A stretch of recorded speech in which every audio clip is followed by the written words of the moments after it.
Hey there folks, Paul's here once again. Welcome back to my YouTube page.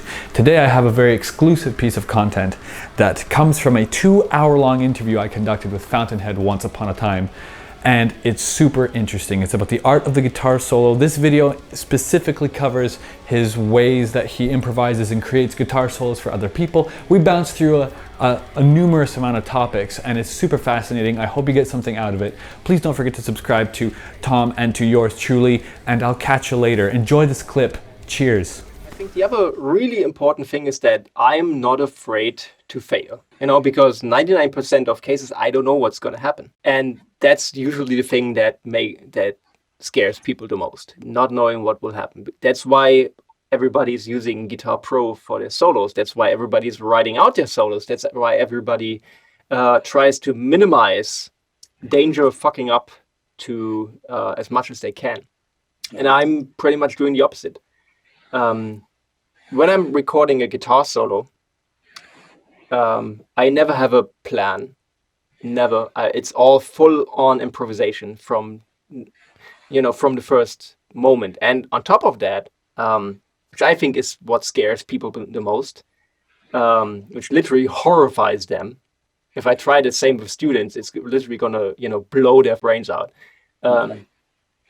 It's like I put on the recording and I don't even listen to it. I set up my recording setup and I just go and I record the first take. I just go.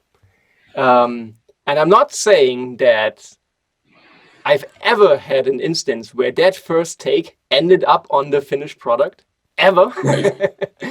But the interesting thing that happens is that literally every time in that very first initial gut reaction to what I'm hearing, there's always the seed of what the solo is going to be.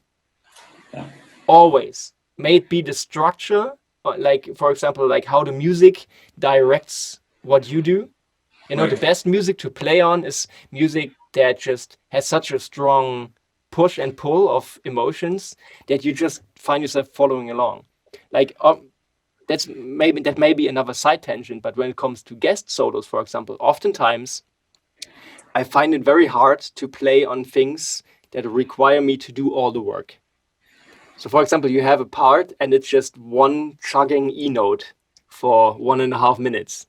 Yeah. And it's like, please, Fountainhead, make it great. But how am I supposed to do that? It's like, I worked on the liner notes for this book, like on the weekend. And that's something that's an analogy I put into the liner notes. It's like a conversation with a complete stranger, And if you approach a stranger on the street, which I have a knack of doing, then you're like, if the other person gives you something to work with, if it's an exchange of energy, you say something that triggers a response, that triggers your response, and so on and so forth, and it becomes a shared experience.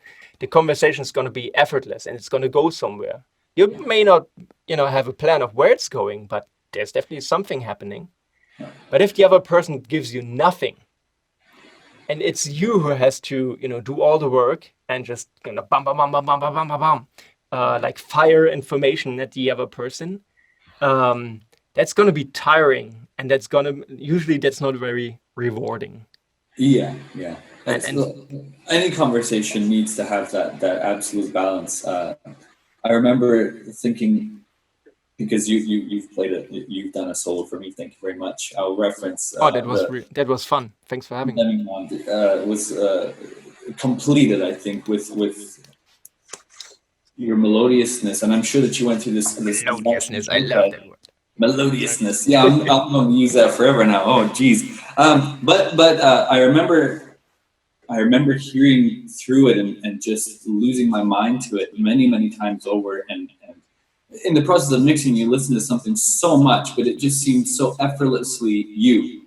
I think that's one of the best compliments I can give at the end of the day. It just was, this is absolutely, this amalgamation, this.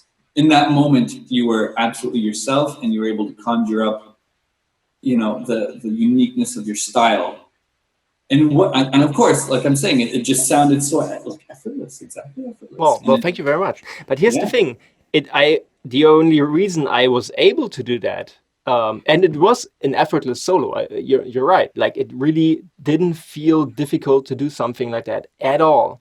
But that's only because you gave me something to work with, which already was very defined.